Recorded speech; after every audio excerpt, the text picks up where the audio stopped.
Hey everybody, thank you so much for joining us today for Transform Youth Recovery third webinar of the fall semester of 2018. I'm Kristen Harper. I'm your grants coordinator. If you are one of our grantees and have any questions about the webinar, then please feel free to reach out to me directly. If you are not a grantee but interested in getting some technical assistance from TYR, then you can also reach out to me with questions as well. My contact information will be listed at the end of the webinar.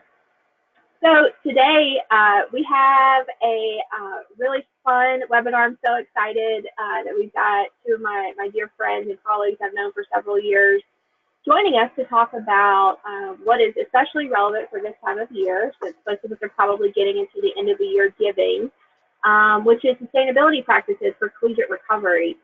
And you know, we try to, at TYR, we try to really inspire other philanthropists and colleges and universities across the country, not only to endorse collegiate recovery, but also institutionalize it and give us some funding that we rightly deserve as people that are trying to transform our lives and give back to society. So part of our webinar series, we wanted to address the sustainability question and provide potentially some solutions and best practices for sustainability needs.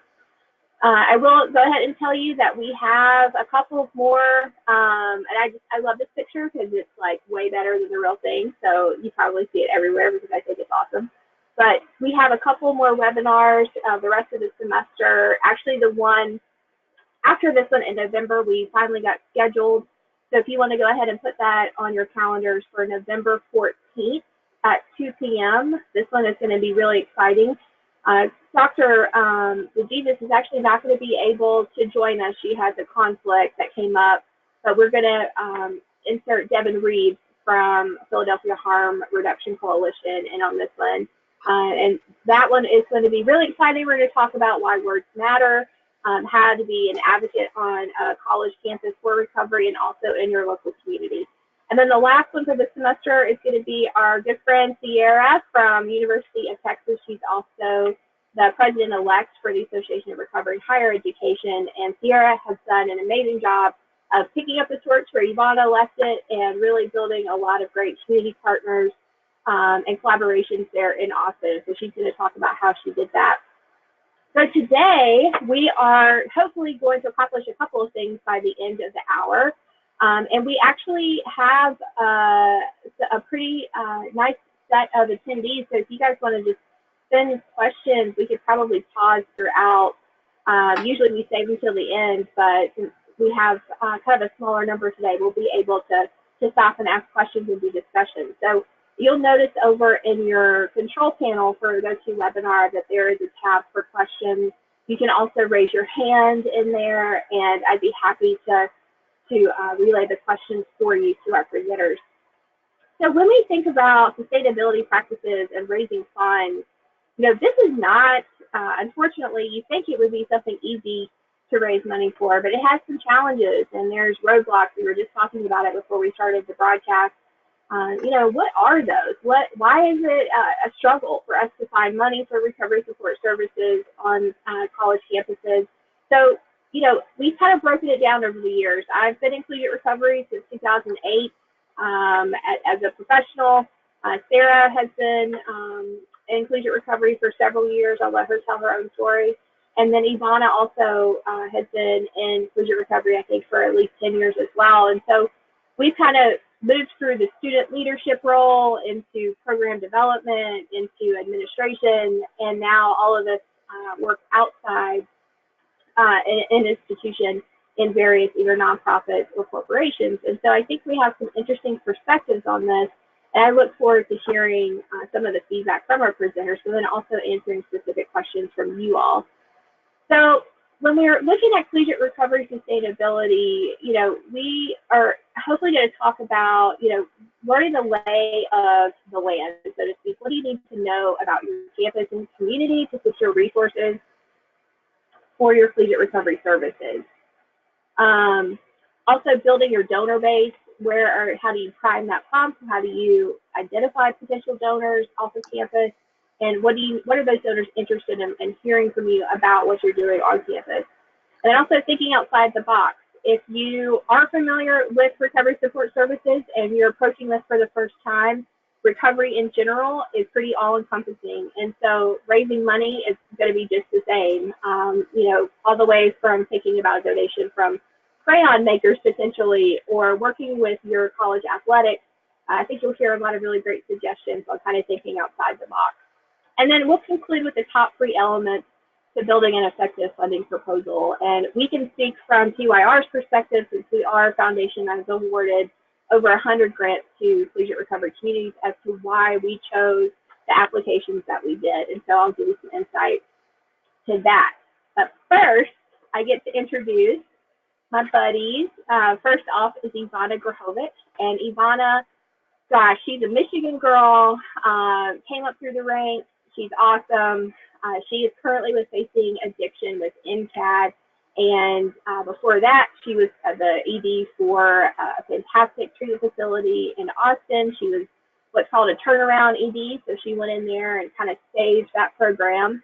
Before that, she was executive director for Transforming Youth Recovery and really created a lot of our projects and programs that we have, and is actually probably responsible for some of our older grantees receiving the funding that they did.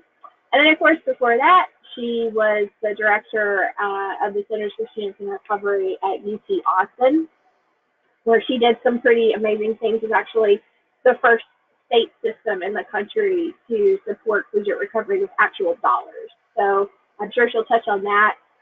She started off as a student leader at the University of Michigan, so she really speaks to, again, what our amazing students can do if they're given the right tools. And then Sarah Nerad is a good friend of mine from Ohio now. She's originally a Texas girl, but she's the Associate Director of Community Relations for Ohio Alkermes. Before that, she was the director and actually the founder of the collegiate recovery community at The Ohio State University. And she was also the director of recovery for the Center for Higher Education. That's a long one. Hang on, I got wrote it down. Higher Ed Center is good. Higher Ed Center. Thank you, Sarah. And she's also on the SAMHSA, or just recently rolled off SAMHSA's advisory committee for women's services. And I sit on the CSAT side of that, and so it was really cool to get to run into Sarah at the SAMHSA meetings for the past couple of years. And now she is currently helping to start in her spare time, which is non-existent, Ohio's Heartland Recovery High School, which is another development undertaking. So we're beyond thrilled to have both of them join us. They're highly skilled and just wonderful colleagues. I'm so grateful to have them. I'm actually going to start with Sarah first. And Sarah, I'm going to let you cover basically the basics, and I will hush now. So thank you, Sarah. All right. Thank you so much, Kristen, for asking me to do this. It's always, just a joy and a treat to get to kind of come back to collegiate recovery and talk about, what I learned and about fundraising, which is really my favorite part, because it's all about relationship building and getting to know a group of people that otherwise I wouldn't have gotten to know if it weren't for doing this fundraising. And some of these folks I still talk to today. Some of these people I met while raising funds for Ohio State, and now with Heartland High School. So I'm going to use, I've got a couple of slides just kind of going through some basics about fundraising and things to think about. And so first off, with considerations for institutional alignment. And if you haven't read the Transforming Youth Recovery kind of information that they have on sustainability and fundraising, definitely do that, because this is where I pulled all of this from. There's not much out there about fundraising in student life or student affairs. It's like a new body of literature. It's a new area of fundraising. So there's not much there. And then the only thing we have about funding for collegiate recovery is what TYR wrote. So we'll work with what we've got and hope to build off of all of this. So the first thing we need to know is really know our campus ethos and our culture. So how does your school fundraise? Kind of what are the politics in that?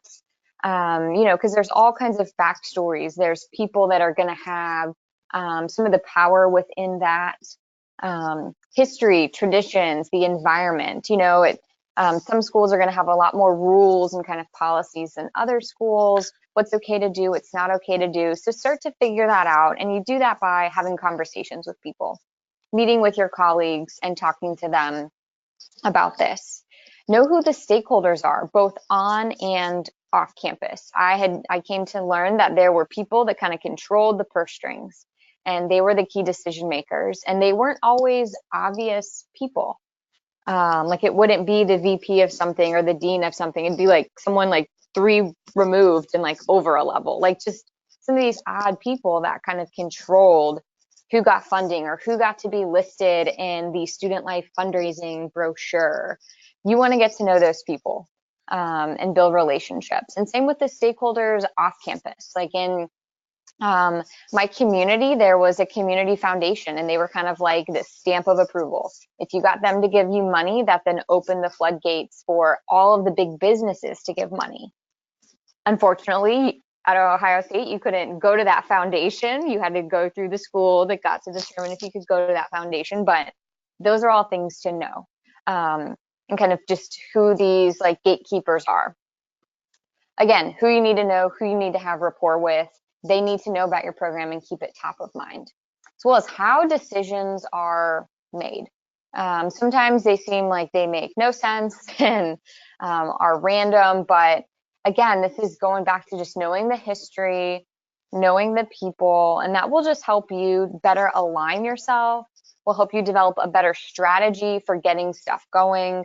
It just helps us be better informed. So when we do go make an ask, whether it's internal, you know, hey, we want to go present to the board of trustees as a collegiate recovery community, you know how to like best make that ask. You want to back everything up with data. So look at who are the benchmark institutions for your school. Us at Ohio State, it was always, what is the Big Ten doing? So you'll know who your benchmark institutions are. And so I was able to pull like, look, these schools all have endowed scholarships. They have current use scholarships. They have current use funds. Oh, and they also have like full-time, fully funded staff. So it'll help you make the case. So not only do you want to pull that kind of data together, but just making the case for why do we need this program on campus. And then once you've got some data, like you've been up and running, you've had some students, get your students' data. You know, be able to put, here's our average recovery rate. Here's how many of our students are graduating every year. Here's our average GPA. These things just strengthen the case for support. And data is the way to do that.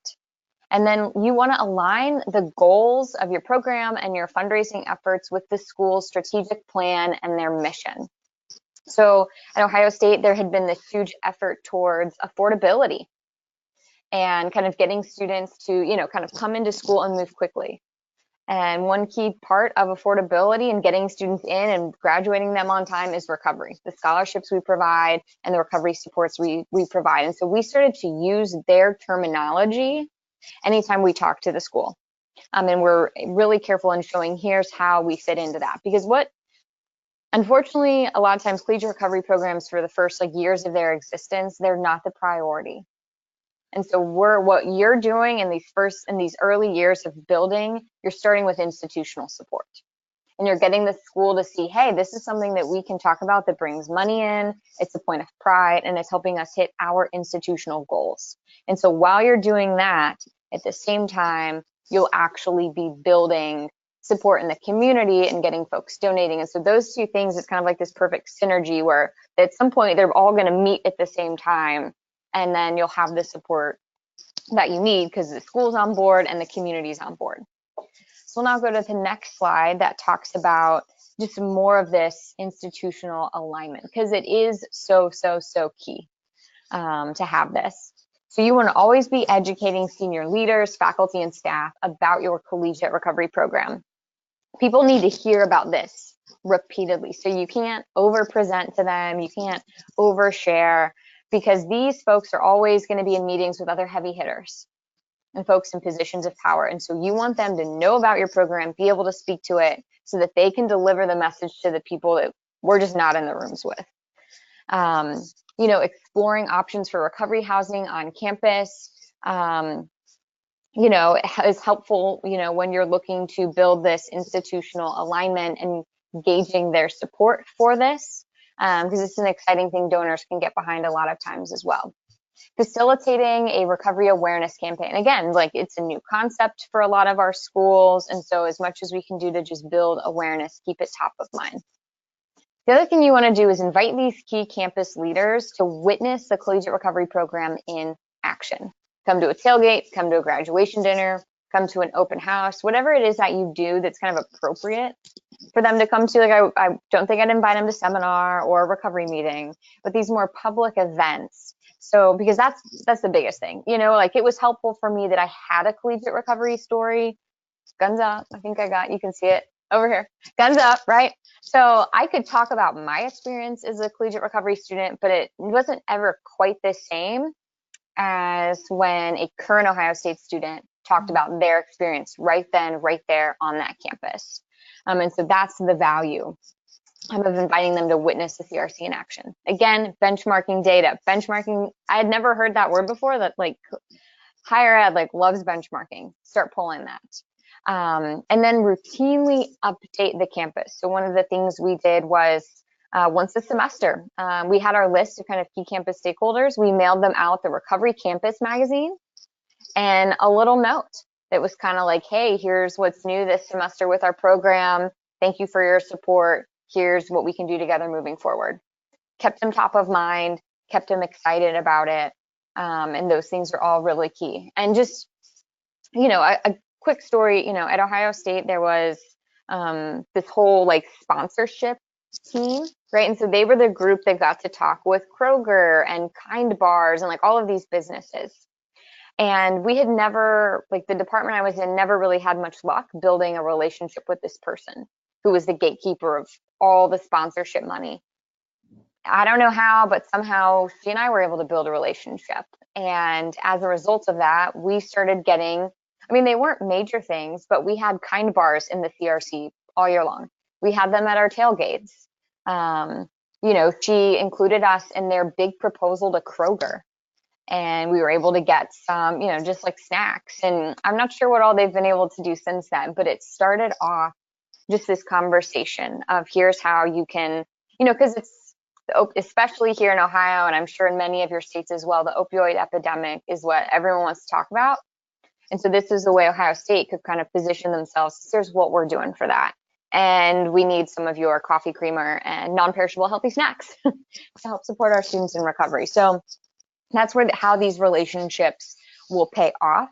Your schools also, we were lucky at Ohio State. We had two of our own development officers. So they fundraised exclusively for student life. We got to work with them. Not all schools have that. But in addition to that, we had this entire foundation that probably had 100, like at a minimum 100 staff. And so go present to them because they're meeting with all these donors and they're just going to be able to listen, you know, and then casually be able to mention, oh, like it's not a program of arts and sciences, but hey, maybe you'd be interested in the collegiate recovery community. So get to know all of them. So we'll go on to the next slide. So funding for your CRP, because at this point, hopefully you've started to build these relationships with your campus stakeholders and leaders. You've got their support. Hopefully you've got your own development fund. Kind of skipping ahead in my bullet points. That was really key. We needed to have a place where donors could direct their gift to and would know that 100% of that was going to the collegiate recovery program. It wasn't going into some general fund that like hopefully would be trickled down to us. It went directly to a program for us, this fund. So figure out how you can get your own development fund and also know if your school takes a cut. Ohio State keeps all of the money for 6 months and they keep the interest that was raised on whatever that gift was that sat there for 6 months. Some schools just take a flat 30%, but then you get your money right away. So just know that. It just helps you be informed when you meet with donors and they ask these questions.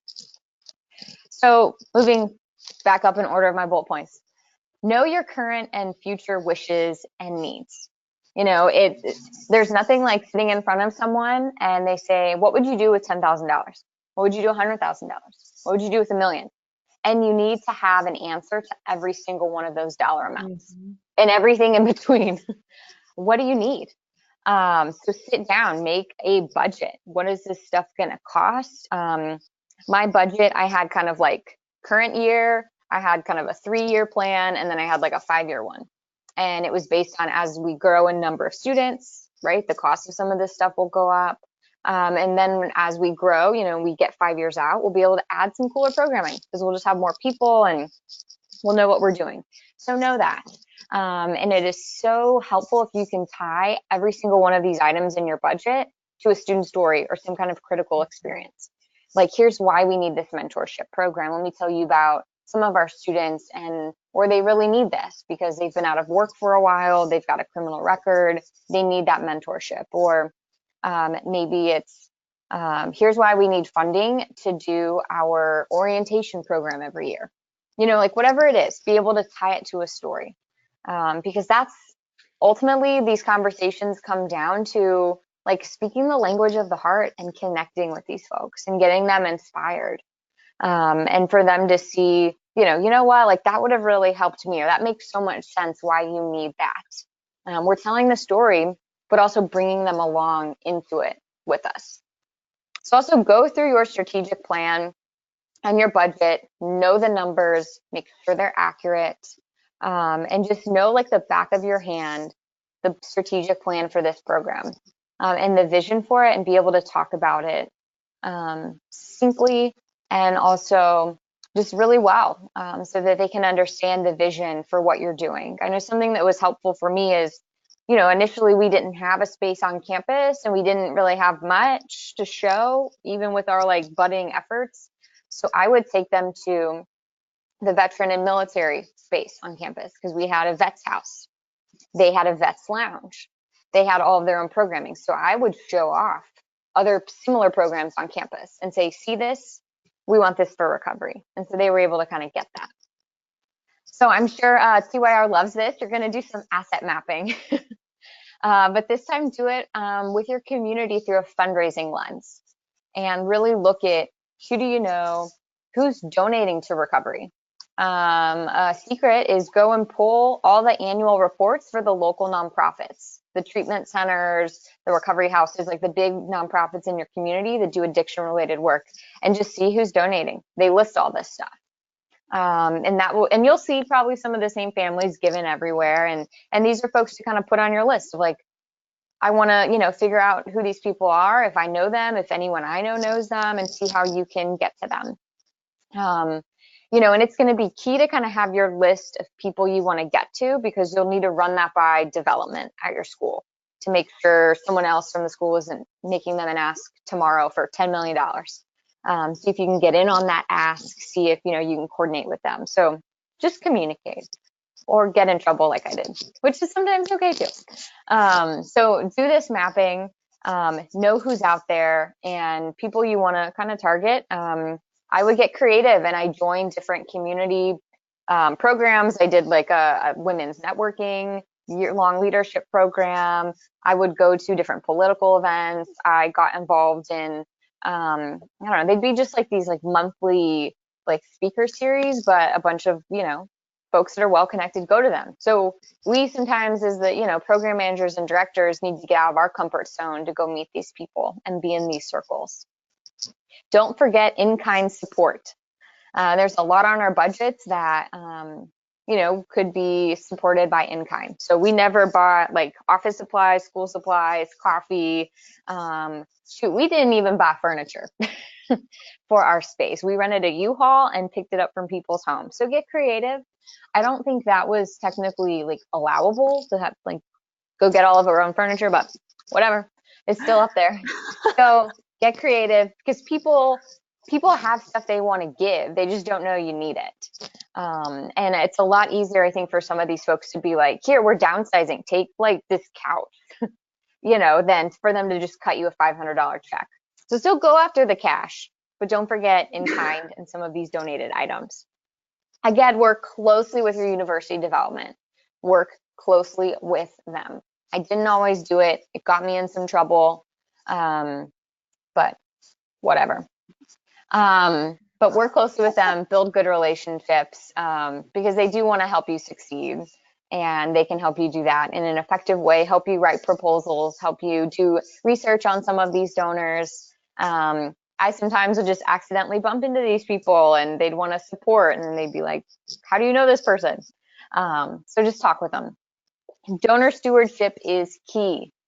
Donor stewardship is, so after someone's given you a gift and then you continue to like bring them along in your program and you're thanking them, you're keeping them involved and a part of what you're doing so that hopefully you'll get continued gifts. There was a study done on $1 million university donors, and it wasn't until the 10th year of a donor's giving that they gave $1 million. So this is where stewardship becomes a part of it. People need to have a good experience with you. They need to be properly thanked. They need to be informed of what's going on, and they want to feel connected.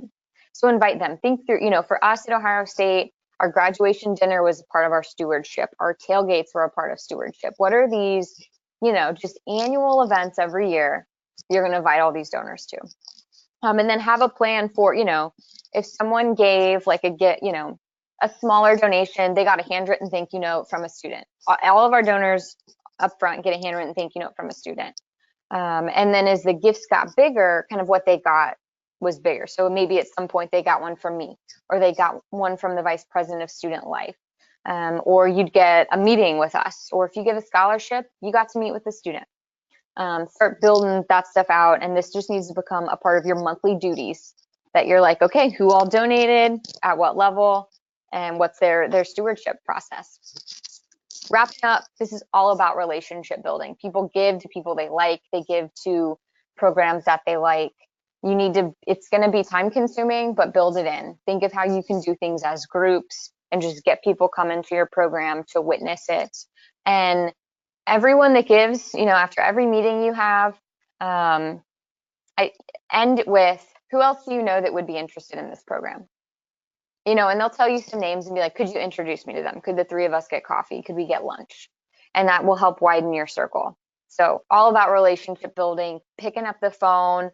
It can be awkward sometimes, but this is just what we got to do to keep our program sustainable, is communicate, build relationships. So that is all from me, and I'll pass it on to Ivana.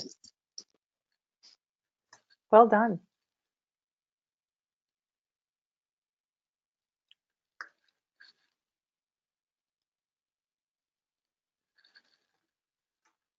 I think that was all for me. Were those my slides?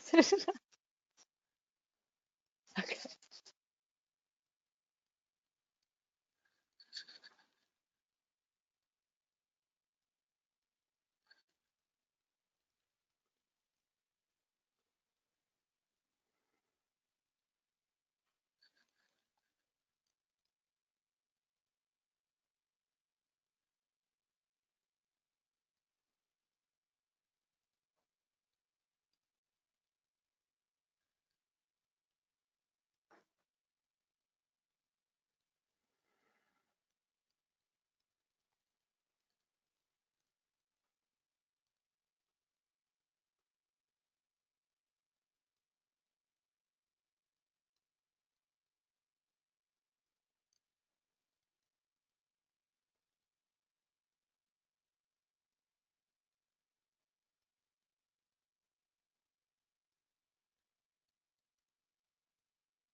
Hi, can you hear me? Yes? Okay, because Kristen, I could not hear you at all.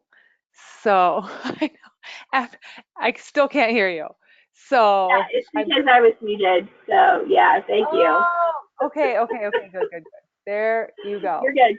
Go for it. Um, wow, Sarah, that was awesome. That was so great. I always have such a great time talking with you, and getting to watch what you achieved at The Ohio State University was incredible. So my name is Ivana, and I am a woman in long-term recovery from heroin addiction for over 13 years now. And Kristen, thank you for that incredible introduction.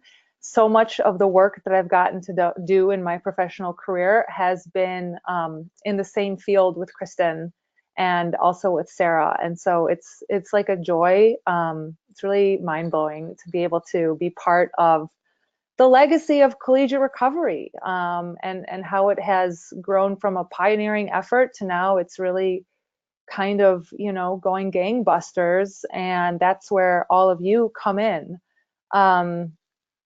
I struggled with addiction while I was an undergrad at Wayne State University, and there were no resources or supports in place on campus. If they were, they were not visible, but I don't think they were. I think there might have been a Friends of Bill W meeting somewhere, but not having that linkage to that meeting. Every time I would go away to go to treatment and come back on campus, I felt completely isolated and just didn't think like I belonged there, and just had difficulty persisting.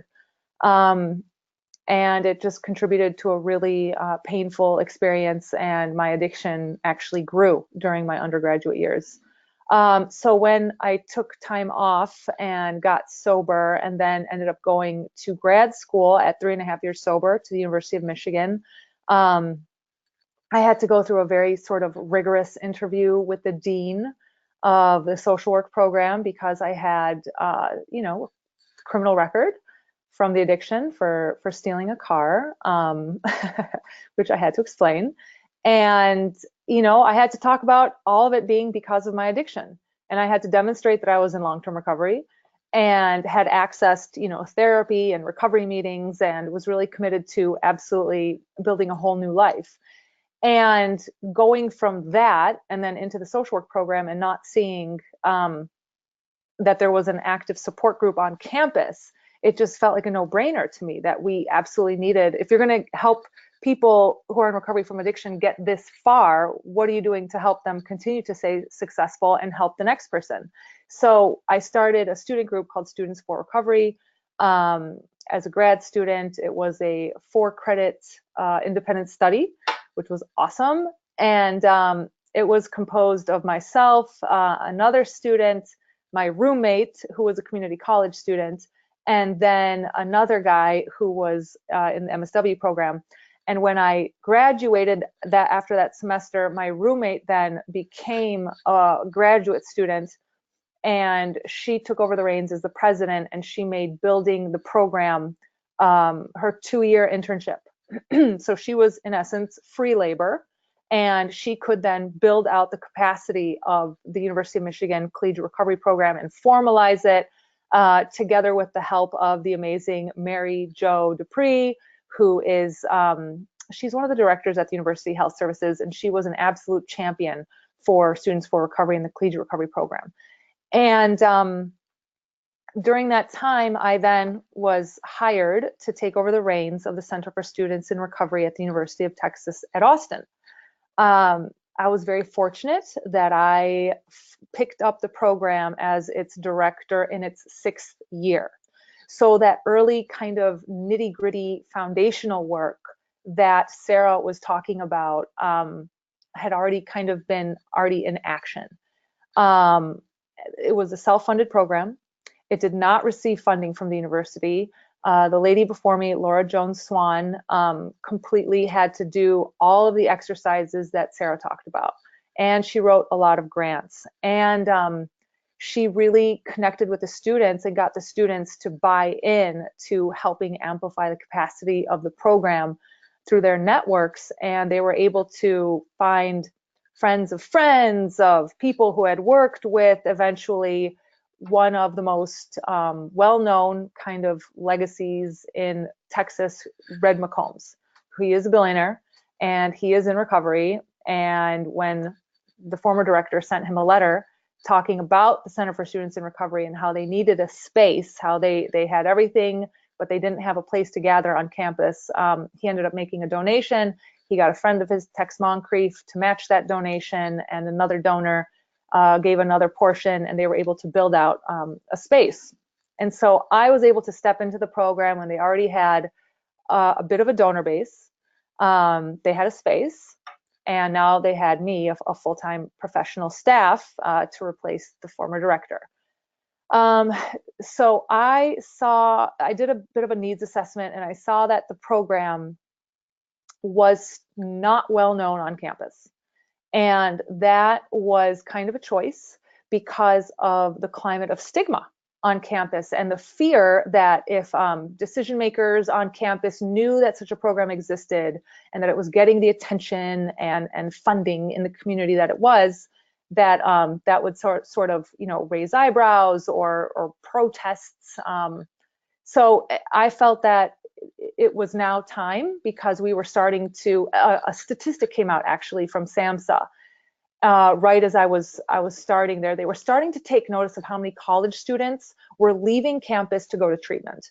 And that statistic went something like, between the years of 1999 and 2009, the rate of college students seeking treatment for substance use disorder increased by like 164% or something like that.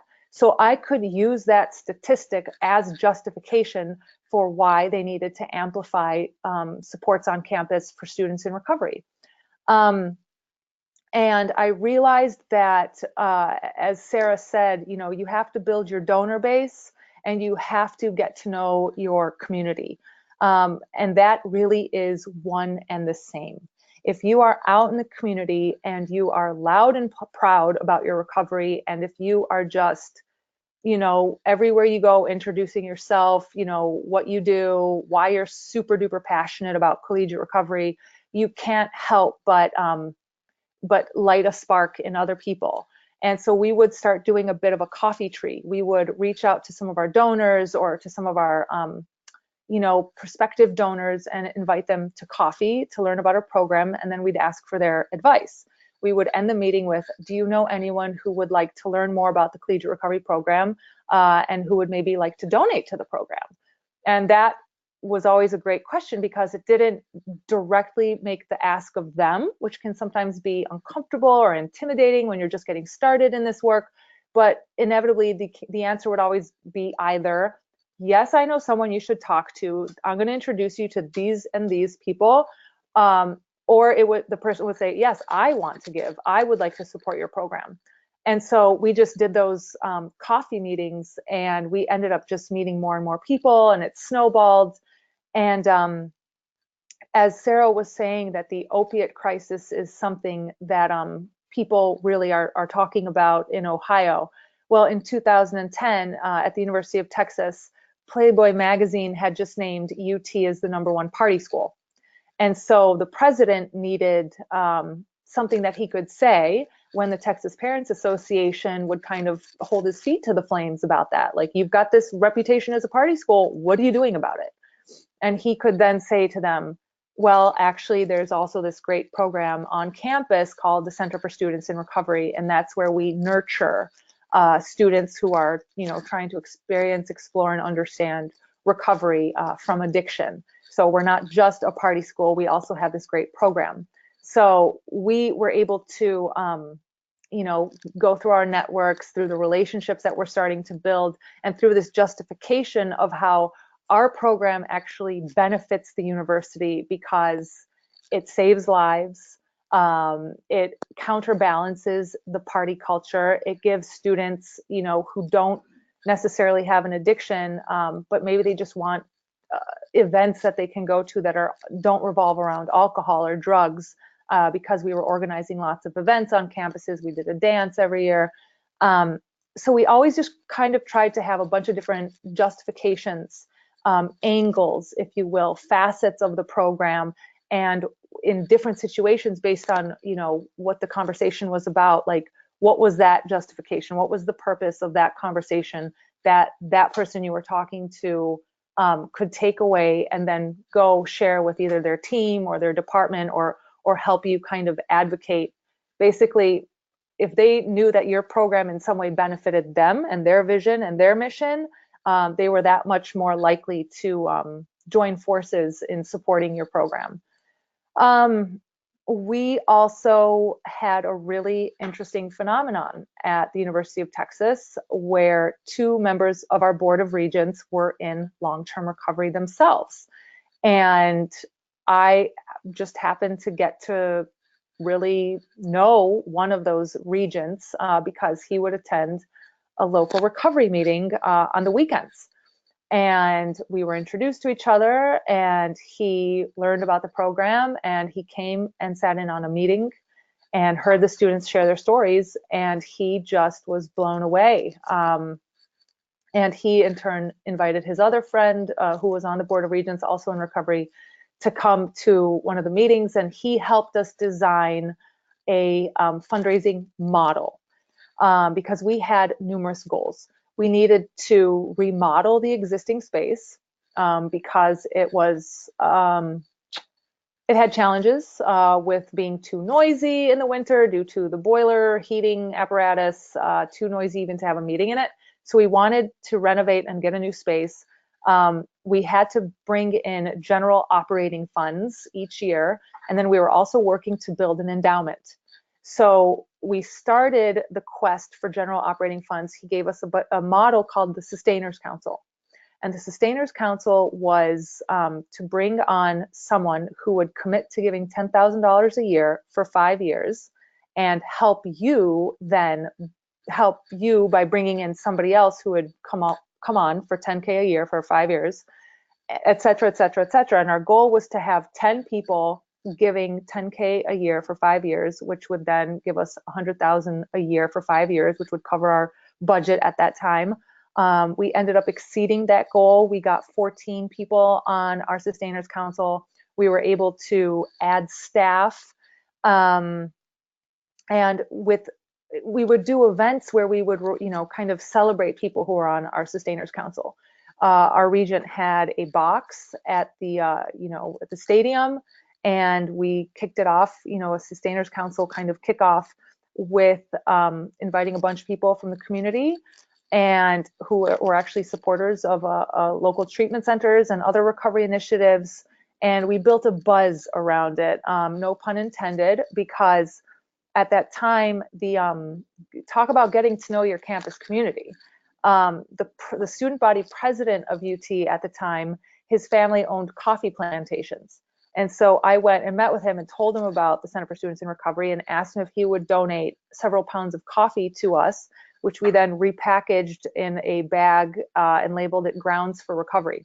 So that was like our thank you. We would give everyone, a Grounds for Recovery coffee bag for donating to the Center for Students in Recovery. And it just, donors started to see that we were scrappy, that we were creative, and that we were really passionate about recovery and our own recovery and the students' recovery. And it just kind of took off.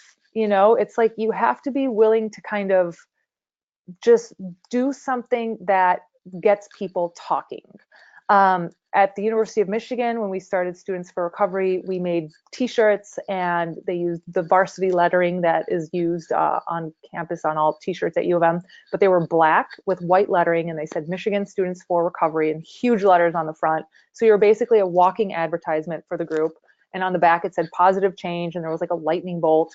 And people liked them, and they caught their eyes, and the local coffee shop wanted to order them and have everyone working there wear the t-shirts on Fridays for us. So it's just, if you have students in your program who are willing and able to kind of be out in front, if you will, and to carry initiatives forward and to be the voice, but while also respecting that there are students who are in a major, where they can't be the voice, but they need the support of the program, it just kind of tends to behoove the growth of your program when you can say that you're there to support everyone. And, the students who are in social work or sociology or business or whatnot, who can be out in front, you can be there for the students who have to be aware of stigma in their programs, nursing, law, engineering.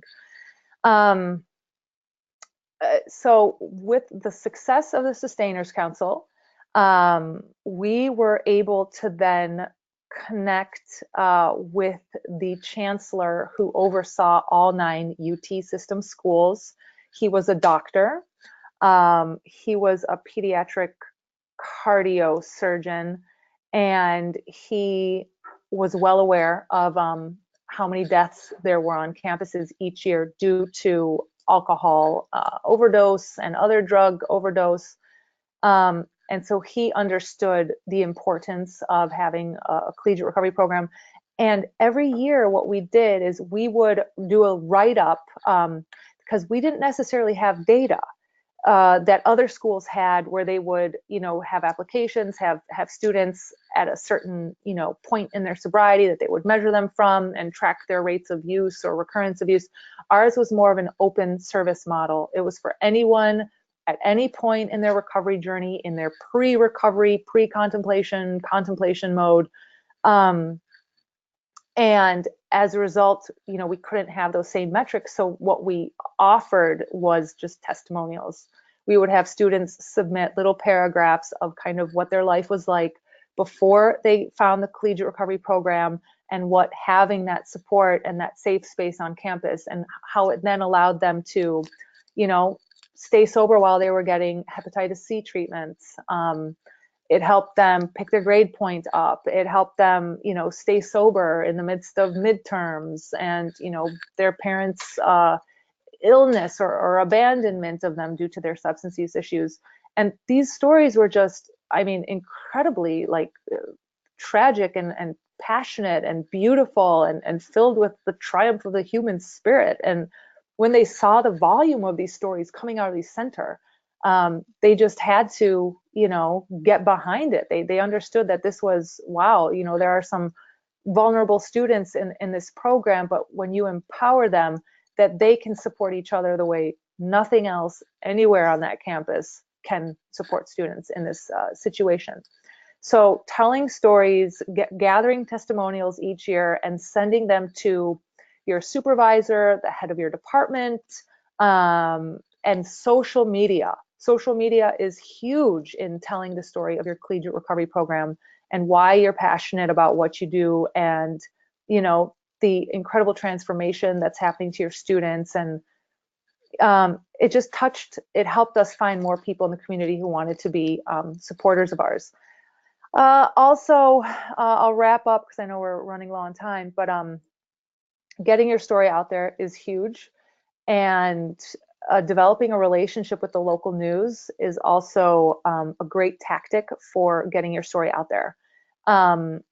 Anytime there is an addiction-related news headline going on, whether it's the death of a well-known person or a sharp uptick that's being reported in drug or alcohol usage, or something, if you call your local news desk and say, I am, the head of this collegiate recovery program on this campus, and I'd like to offer myself or my students as, content experts. They then can tie you in and your story, and then that will be broadcast on the local news, and that helps you amplify the reach of your collegiate recovery program and its needs. So, yep, telling your story, getting out there in the community, and thank yous, lots of thank yous, events, having students write thank yous. Those are all great tools. Oh, and to finish up, we ended up, because of the chancellor, getting funding to spread the program, the Center for Students in Recovery, to all 9 UT system schools in 2012. And then when a new chancellor came on, Admiral McRaven, in 2014, his first initiative was substance use, and he ended up renewing that commitment. So you never know how far the program will go and where you are in its evolution, and the work that you do may not bear huge fruit during your tenure, but it will absolutely help the person coming in after you to then build upon the foundation and grow the program even more. Wow, thank you so much, Ivana. I really appreciate both you and Sarah sharing all of your experiences in such an eloquent way and really concise. There were some incredibly great suggestions in both of your presentations. As we get into the question portion here, I'm going to actually ask another poll since you guys didn't hear me share the last results of the poll. Where does your funding come from? 42% of you reported institutional funding, 33% reported public funding, and then 25% came from a TYR grant. So let's do another one. Launch poll. I'd love to find out how you're currently trying to raise funds for your program. And while we do that, you guys can feel free to continue to take that poll. I'm going to go ahead and switch over to my little piece of it, which won't take very long. But basically, for the TYR perspective, everything that Sarah and Ivana talked about really is incredibly applicable to pretty much any targeted funding source. So they did a really great job of talking about building capacity, the building of relationships, and the networking opportunities. I can really help you guys if you want to work with me one-on-one, develop a grant proposal or a funding proposal or even a development plan. And from our perspective, these are the three things that we really look for when we're scoring grants to TYR. The first one is an impactful story, and both Sarah and Ivana both touched on, you know, why should anybody care to give money to what you're asking them for? And so telling student stories, telling stories of other universities that have done this. You know, one of the most charismatic people in the collegiate recovery field is Dr. Judy Harris from Texas Tech, and she does such a great job of telling the stories of her students. And I think that if you can do that either through social media or through, you know, some kind of newsletter or something, just getting those stories out can be incredibly helpful. If you don't have any students yet and you're wanting to try to get those out, to recruit more students or even just get started off if you're in the very early stages, you know, there's plenty of collegiate recovery communities and programs out there that would be happy to share their stories to help inspire a new movement on your campus.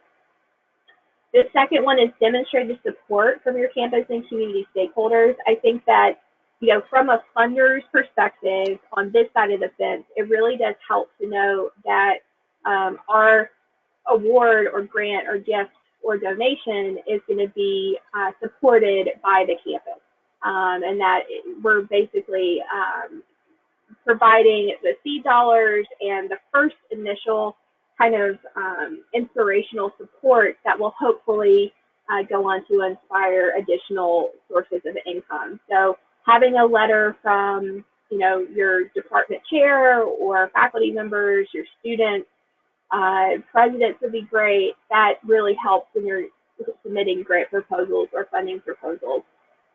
And then just being really clear on what are you going to track in your students. I think Sarah really hit on it pretty hard about we need to have data. We want to see, you know, what is the funding going to be used for, and then how are you going to track effectiveness of the programs you've created. And so, you know, working with folks at the Association of Recovery Higher Education, working with us on what are the metrics, what are those things that you should be tracking so that you can use those numbers to help build not only your donor base, but then also get in some new contracts.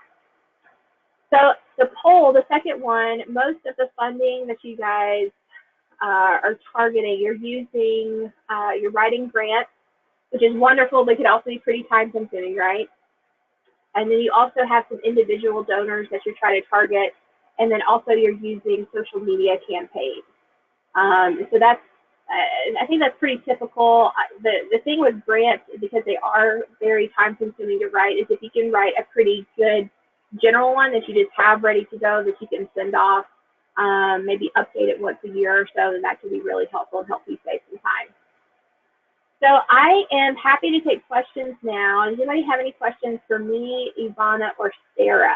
And you can just type them in the question box.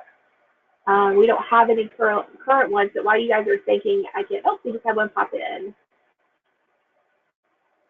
So let's see what this one has to say.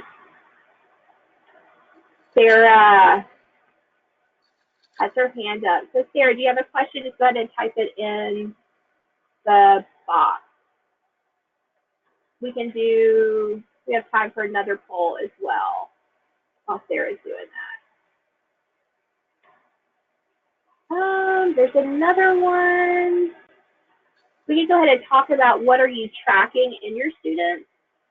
Sarah, Nerad, I think I'm actually going to ask you, what did you find in relation to this poll? What did you find donors were most interested in your students' outcomes? Yeah, definitely their academics, that they were progressing academically, like they were enrolling in 12, credit hours, and they were, finishing that semester with those 12 credit hours. They weren't dropping. They're graduating on time. They like to know the variety of their majors that's on there. So it's kind of, I think it just speaks to, these are all kinds of students, we've got undergrad, graduate, professional. Demographic information too was really helpful. And also that helps you kind of sometimes get support from other places on campus. I'm like, look, like we've got, X many of our students are military and veteran students, help us. Or that kind of information could be useful to appeal to a certain donor. If they're really involved in the LGBT community, you can be like, hey, a portion of our students are, and, we'd love to, talk with you about that. So that was all helpful. And then just their recovery story. Our donors never really asked super hard questions, except for they sometimes, not all of them, a few, would critique the number of students we had in our program and felt like it wasn't big enough. And so what was really helpful is to go to some of the collegiate recovery research that we've got. And so I could say, well, actually, when we look at other programs that are, the same age as us, we're right on track with them. They also have 15 students at this year or 25 students at this year. And so that was really helpful. Our donors really just like wanted to hear about the students' lives. Like, who are they? What was their backstory? What are they doing now? What's their plan? But all of this was helpful for like technical grants. The individuals didn't care as much. It was always the grants and the corporations that wanted this data. Yeah, that's really helpful. Ivana, do you have anything to add to that?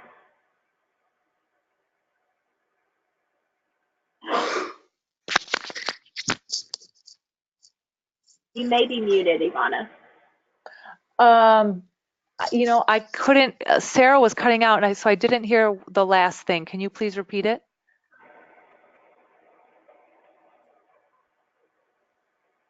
The part that I said? Hello? Yeah, I wasn't sure. Was there a questions, Kristen, for me? Because I couldn't hear for a little while. Oh, no, I just wanted to see if you had anything to add to what Sarah added, but she was pretty comprehensive, I think, in her answer. So, I think one of the things when we're talking about, and another question just popped into the chat, but we're also talking about, who are we doing the ask to, right? And so we're probably going to want to tweak our ask, our proposal, or, the different conversations depending on who we're sitting across from or who we're submitting the grant to. And so this is actually a really great question in relation to trying to assess, how do I frame the funding proposal to either an individual, a corporation, or a variety of stakeholders? What does that look like? And so this question came in. It says, we are having our first stakeholder meeting next week. Any last minute tips for how to go about asking for support, and what kinds of support could be expected from departments across campus? And either one of you, Ivana or Sarah, if y'all want to take that, that'd be great.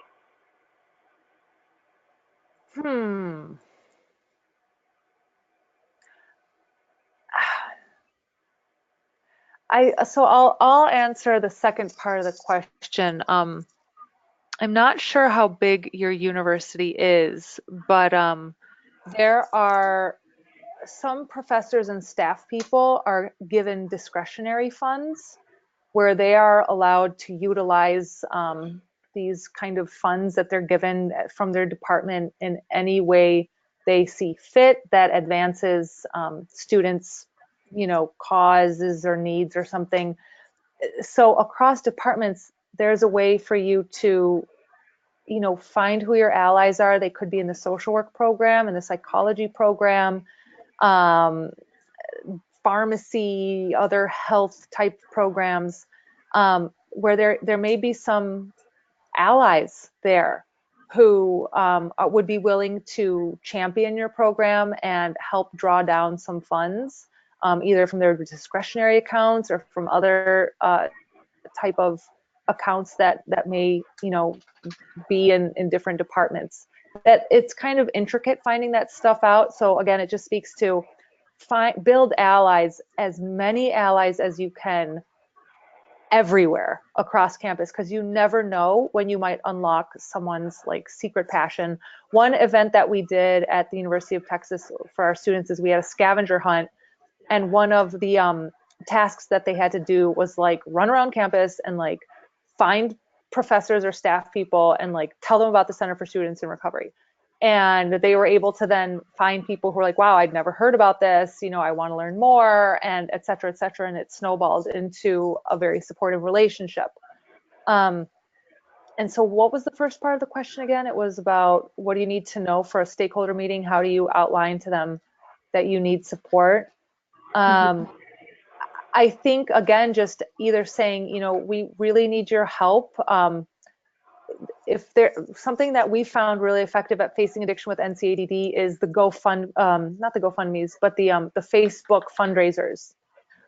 Empowering your stakeholders with different levels of asks, being like, if you can't give us $500 or $1,500 or more, would you be willing to do like a friend-raiser on Facebook where you share the story of our Collegiate Recovery Program and maybe a little story about a student and how great they're doing today. And that way it tells all their friends lists about what they're doing, and you start to kind of, you know, get your needs out there as well as the story of the center. That's really great.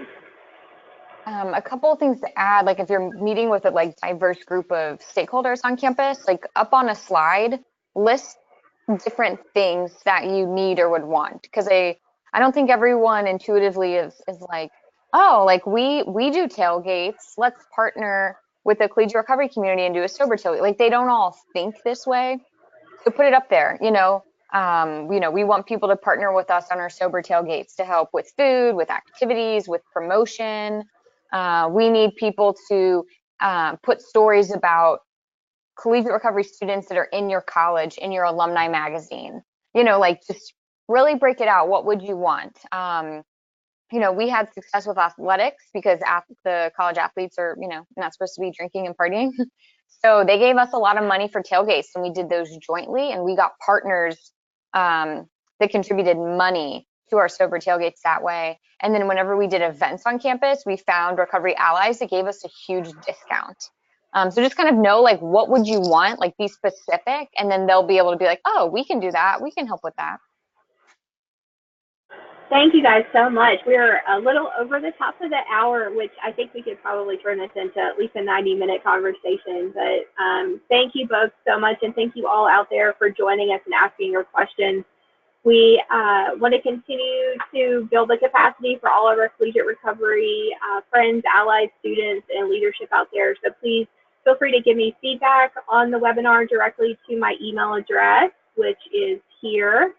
And if you have any questions or want the slides or the link to our YouTube channel, then also feel free to email me. And I look forward to our next webinar on November 14th at 2:00 p.m. Eastern Time Zone. And you guys have a great rest of the week. See you soon. Bye-bye.